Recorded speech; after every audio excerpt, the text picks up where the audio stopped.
سیدنا خالد ابن ولید رضی اللہ تعالیٰ عنہ کو اللہ تعالیٰ نے مشرکین عرب سے اٹھا کے رومن اور پرشین امپائر کے اوپر دے مارا.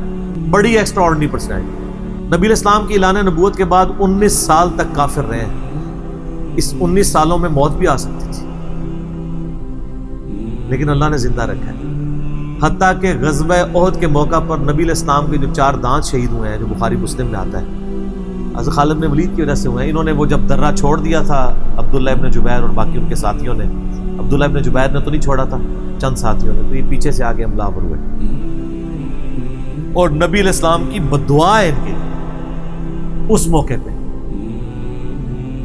نبی علیہ السلام کی مبارک زبان سے نکل گیا، اللہ ایسی قوم کو کیسے ہدایت دے گا جنہوں نے اپنے نبی کا چہرہ خون سے رنگ دیا. تو سورہ ال عمران میں جہاں پہ صحابہ کرام کو اللہ تعالیٰ نے گرفت کی ہے نا 60 آیات میں کہ غزوہ احد پہ تم نے یہ غلطی کی، پھر اینڈ پہ معاف بھی فرما دیا.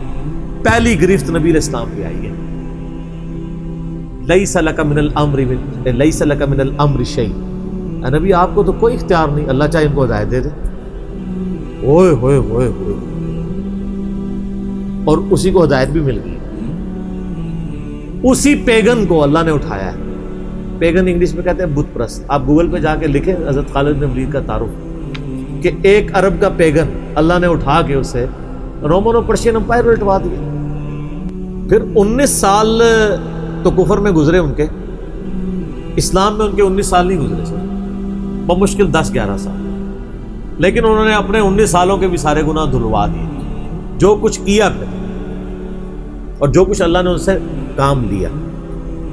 یہ ایک الگ سے تلخ حقیقت ہے کہ سیدنا خالد بن ولید سے نبی علیہ السلام کے مبارک زمانے میں بھی اور بعد میں بھی بحیثیت انسان کچھ غلطیاں ہوئی ہیں، بخاری مسلم میں رپورٹ ہوئی ہیں. لیکن کسی شخص کی چاند ایک غلطیوں سے اس کا پورا پلڑا ادھر کا ادھر نہیں ہو جاتا.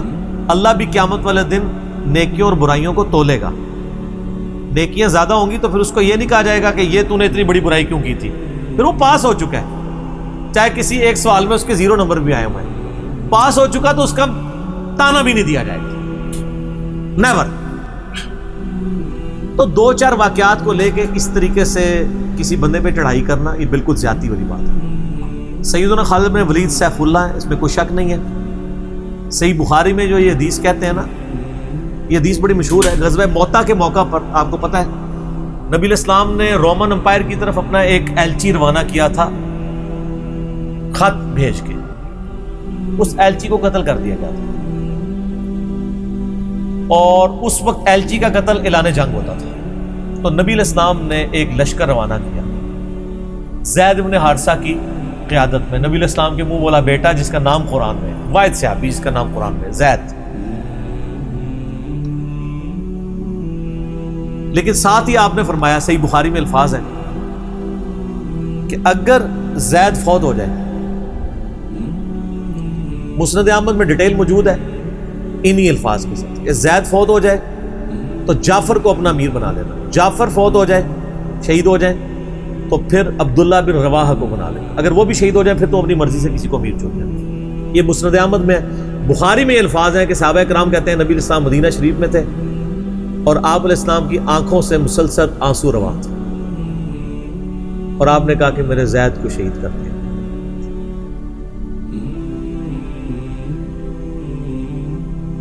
اب مسلمانوں کا پرچم جعفر نے تھام لیا. جعفر بھی حضور کے لاڈلے سے، آپ کو پتہ ہے، جعفر طیار حضرت علی کے بھائی، جن کے بارے میں بخاری میں آتا ہے کہ ان کے 2 بازو کٹ گئے تھے تو آپ علیہ السلام فرمایا میں نے اسے جنت میں اڑتے ہوئے دیکھا، اللہ نے اس کو 2 پر دے دیے.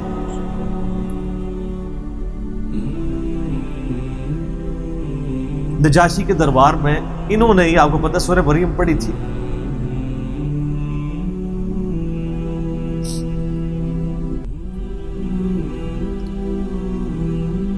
پھر آپ نے فرمایا کہ جعفر کو شہید کر دیا گیا.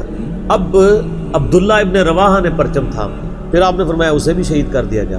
پھر آپ نے فرمایا اب اللہ کی تلواروں میں سے ایک تلوار کو مسلمانوں نے اپنا امیر چن لیا اور میں اللہ سے امید کرتا ہوں اللہ تعالیٰ اس کے ہاتھ میں فتح دے اور فتح ہو بھی گئی.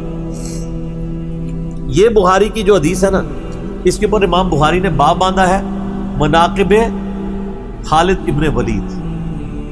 حالانکہ اس میں خالد ابن ولید کا نام نہیں تھا، لیکن اس حدیث کے اوپر باب کیا باندھا؟ خالد بن ولید، کیونکہ وہ سیف اللہ وہ تھے، سیوف من سیوف اللہ، اللہ کی تلواروں میں سے ایک تلوار کے ہاتھ میں جھنڈا آ گیا، اللہ تعالیٰ فتح دے گا، فتح ہو گئی۔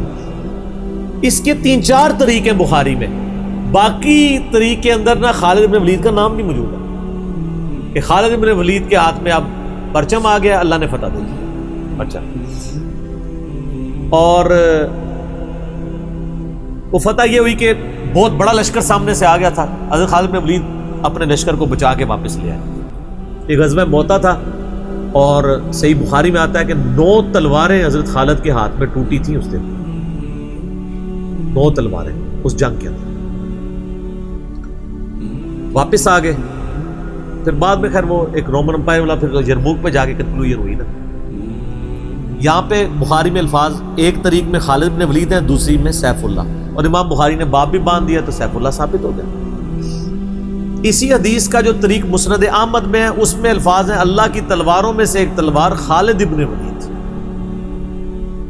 جامعہ ترمذی میں ایک حدیث صحیح سند کے ساتھ ہے کہ نبی الاسلام کے سامنے سے حضرت خالد بن ولید گزرے تو آپ نے فرمایا کہ خالد بن ولید کتنا نیک بندہ ہے اللہ کا، اللہ کی تلواروں میں سے ایک تلوار ہے۔ آپ دیکھیں جس شخص کے لیے نبی الاسلام کی مبارک زبان سے بددعا نکلی، اسی مبارک زبان سے ان کو اللہ کی تلوار کا قرار دے دیا۔ ذالک فضل اللہ یؤتی من یشاء، یہ اللہ کی بے نیازی ہے۔ آپ تو کسی ایسے شخص کو معاف بھی نہ کرتے جس کی وجہ سے نبی کے 4 دانت شہید ہوئے، اللہ دیکھیں کیسے کیسے مجرمین کو معاف کر کے کس ایپیکس پہ فائز کر دیتا ہے، بندے نہیں معاف کرتے۔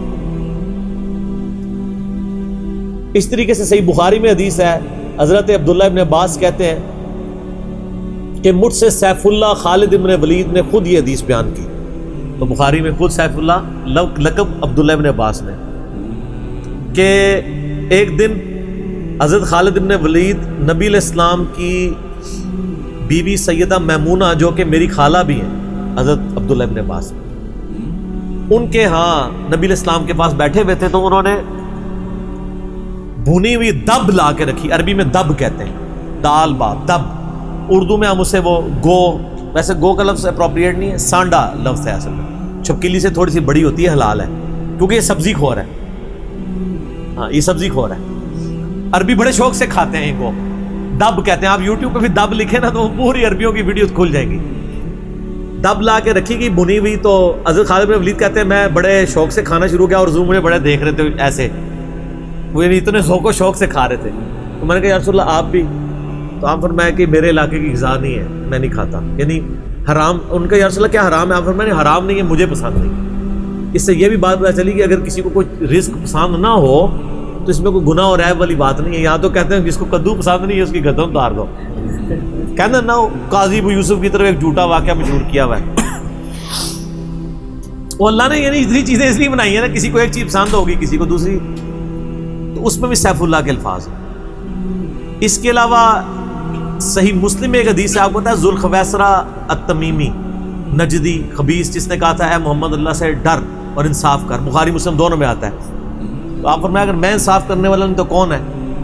تو وہاں پہ الفاظ ہیں مسلم شریف میں، یہ بخاری میں بھی حدیث ہے، مسلم کے الفاظ ہیں کہ حضرت عمر فاروق رضی اللہ عنہ کا یا رسول اللہ اجازت ہے میں اس منافق کی گردن اڑا دوں، اور وہاں پہ الفاظ ہیں پھر سیف اللہ خالد کھڑے ہوئے، وہاں بھی لفظ ہے سیف اللہ، انہوں نے کہا یا رسول اللہ اجازت ہے، آپ فرمایا چھوڑ دو، لوگ کہیں گے یہ اپنے ساتھیوں کو مرواتا ہے، کوئی کلمہ گو تو تھا نا وہ، اس کی نسل سے بھی لوگ پیدا ہوں گے، ان کے خلاف قتال کرنے والے مخلوق کے بہترین لوگ ہوں گے۔ اور ابو سعید خدری کہتے ہیں کہ وہ حضرت علی کے زمانے میں جب یہ ظاہر ہوئے تو حضرت علی کے ساتھ مل کے ہم نے ان خوارج کے خلاف قتال کیا تھا، تو یہ مسلم میں بھی سیف اللہ کے الفاظ موجود ہیں۔ باقی حضرت خالد بن ولید رضی اللہ تعالیٰ عنہ کی پرسنالٹی یعنی بڑی ایکسٹراڈنری ہے۔ آپ دیکھیں کہ آلموسٹ ان کی جو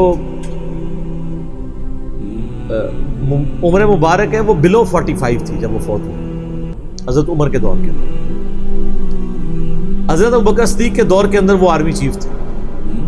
وہ سر عمر سیریز پھر دیکھیں تو آپ کو پتہ چلے، انہوں نے ایک ایک چیز فلمائی ہے۔ مسیلمہ کذاب کے خلاف قتال میں کون لیڈ کر رہا تھا؟ خالد بن ولید۔ جتنے عرب کے قبائل مرتد ہوئے ہیں ان کے خلاف حضرت خالد بن ولید کو بھیجا، اور اس کے بعد پرشین امپائر کا جب جہاد شروع ہوا ہے تو شروع کی ساری مہمات میں حضرت خالد بن ولید تھے. تو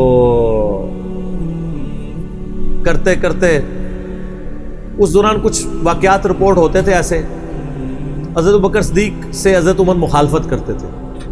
وہ کہتے تھے یہ اپنی طرف سے کچھ ڈسیزن کر لیتا ہے, اس کو چاہیے کہ امیر کی اطاعت کرے. تو حضرت ابو بکر صدیق کہتے تھے کہ اگر وہ میرے حکم کا انتظار کرے گا تو 1 مہینہ تو خط پہنچنے میں لگے گا, ایک جانے میں, اس وقت تک اس کے ہاتھ سے موقع ہی نکل جائے. تو میں نے اسے اختیار دیا ہوا ہے. وہ موبائل فون یا کوئی اس وقت واٹس ایپ تو ہے نہیں تھا. لیکن حضرت عمر ذرا ڈسپلن کے بہت سخت تھے. وہ کہتے تھے اس طرح ان کو خود ڈیسیژن نہیں لینا چاہیے, کیونکہ اس میں 1-2 مسئلے ان سے مس ہینڈل بھی ہو گئے تھے. تو جب اتنے بندہ کام کر رہا ہوتا ہے 1-2 مسئلے تو مس ہینڈل ہو جاتے ہیں. ہم سمجھتے ہیں مس ہینڈل ہونے کا مطلب ہے 0 سے ملٹیپلائی.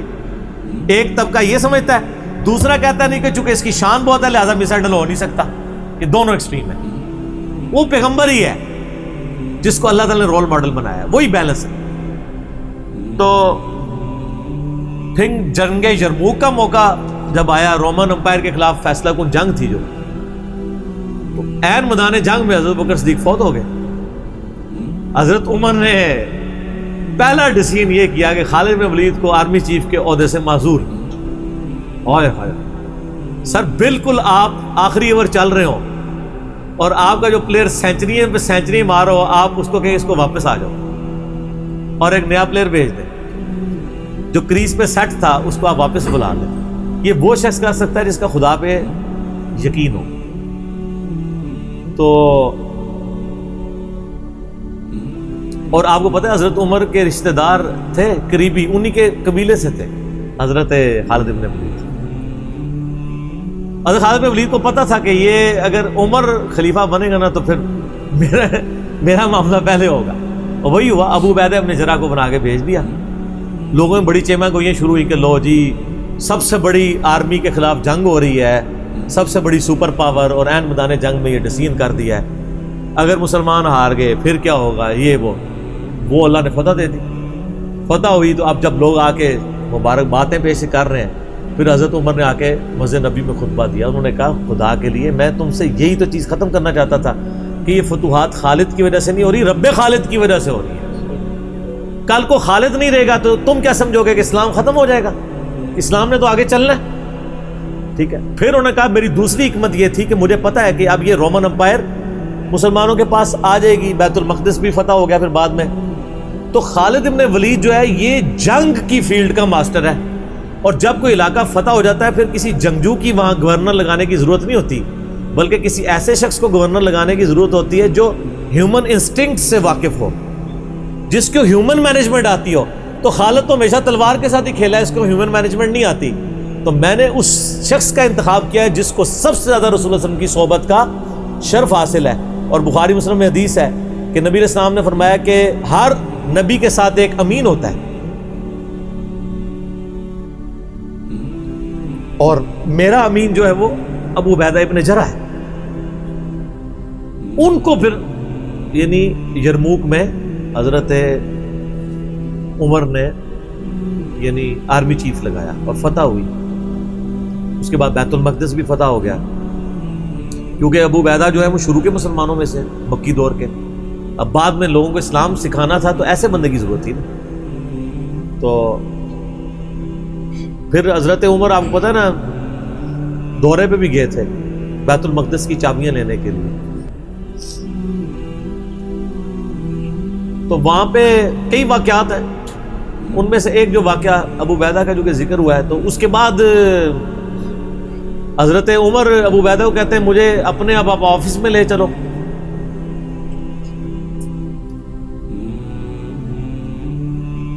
دنیا کی سب سے بڑی سپر پاور فتح کی ہو جس بندے نے, آپ سمجھیں کہ ایک بندے نے امریکہ فتح کیا ہے, کسی جنرل نے, واشنگٹن ڈی سی میں اس کا آفس تو ہونا چاہیے.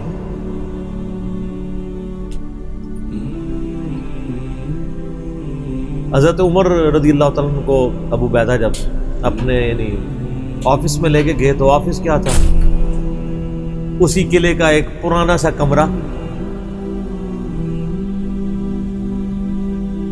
جس کے ایک کونے کے اوپر مسلح بچھا ہوا ہے, ایک وضو کی جگہ ہے لوٹا پڑا ہوا ہے. یہ کل کائنات ہے.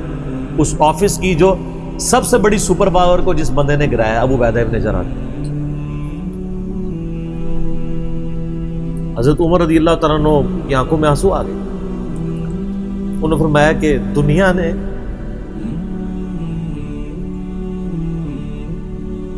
ہر بندے کے اوپر اپنا اثر چھوڑا ہے سوائے ابو عبیدہ ابن جراح کے. دنیا سے شکست نہیں دے سکی. دنیا سے مراد دنیا کی محبت. ہر بندے نے اپنا حصہ لے لیا. اسی لیے آپ کو پتا ہے نا کہ حضرت عمر اپنے دور خلافت میں ابو عبیدہ ابن جراح کو بار بار خط لکھتے رہے کہ آپ ادھر آ جائیں, کیونکہ حضرت عمر چاہتے تھے کہ میں اپنے بعد ان کو خلیفہ نامزد کروں, اس لیے کہ وہ امین الامت ہے. لیکن وہ پھر حضرت عمر کے دور میں طاعون کے مرض میں وبا جو پھیلی تھی شام میں, اس میں وہ پھر شہید ہو گئے. اور وہی ان کا پھر وہ قبر بن گئی. سر میرا سوال ہے کہ طاعون کا مرض آپ کو پتہ ہے کہ کیا تھا؟ جسم پہ پورے پھوڑے نکلتے تھے کینسر کے. تو کیا حضرت ابو عبیدہ ابن جراح ناکام گئے دنیا سے؟ کیسا جی کوئی بندہ مرا تھا, بڑا نورانی چہرہ تھا, یہ تھا وہ تھا. ہر بندے نے اپنے بنائے ہوئے. ایک بندہ پھوڑوں کی تکلیف سے مرا ہے. بخاری مسلم کی حدیث ہے جو طاعون کے مرض میں مرا وہ شہید ہے. تو وہ مرے تو بستر مرگ پہ ہے لیکن شہید ہے. اور دوسری طرف خالد بن ولید آپ دیکھ لیں, سینکڑوں جنگوں میں حصہ لیا انہوں نے, کسی ایک جنگ میں شکست نہیں کھائی. حتیٰ کہ جو کافروں کی طرف سے بھی غزوہ احد لڑی ہے اس میں بھی ان کو شکست نہیں ہوئی. جسم پہ حضرت خالد بن ولید کہا کرتے تھے میرے جسم کا کوئی حصہ نہیں جس پہ برچھی یا نیزے یا تلوار کا نشان نہ ہو. ظاہر ہے اتنی جنگوں میں زخم نہ کرتے, لیکن میں بھی آج ایک بوڑھے اونٹ کی طرح بستر مرگ پہ مر رہا ہوں. میں نے سینکڑوں جنگوں میں اپنی موت کو تلاش کیا لیکن موت نہیں آئی. اس کا مطلب ہے موت جو ہے وہ اس پہ ڈیپینڈنٹ نہیں ہے کہ آپ میدان جنگ میں گئے ہوئے ہیں. ان کو موت میدان جنگ میں اس لیے نہیں آنی تھی کہ وہ اللہ کی تلوار تھے. اللہ کی تلوار تو نہیں ٹوٹ سکتی تھی. تو ان کا آج میں بھی بوڑھے اونٹ کی طرح بستر مرگ پہ مر رہا ہوں. صرف میں تمہیں یہ بتانا چاہ رہا ہوں کہ موت کا میدان جنگ سے کوئی تعلق نہیں. ویسے تو مسلم شریف میں حدیث ہے جو شخص شہادت کی تمنا کے ساتھ اپنے بسترے پہ بھی مرا اللہ تعالیٰ اسے شہید ہونے کا ثواب دے دے گا. ہمیں نیت کرنی چاہیے. یہ حضرت خالد بن ولید کے شعر ہیں کہ میں بھی اگر موت میدان جنگ میں آتی تو مجھے آتی جس نے سینکڑوں مار کے لڑے ہیں, اور سر پیچھے بیٹھ کے نہیں آج کل کے جرنیلوں کی طرح, فرنٹ سے لیڈ کر. تو یہ ان کے اشعار آج بھی ان کا جو قبر یا مزار بنا ہے اس کے ساتھ ایڈجسنٹ مسجد کی دیوار کے اوپر یہ شعر لکھے ہوئے ہیں. آپ یوٹیوب پہ جا کے دیکھیں تو آپ کو مل جائے. فرنٹ سے لیڈ کر کے پوری زندگی لڑے.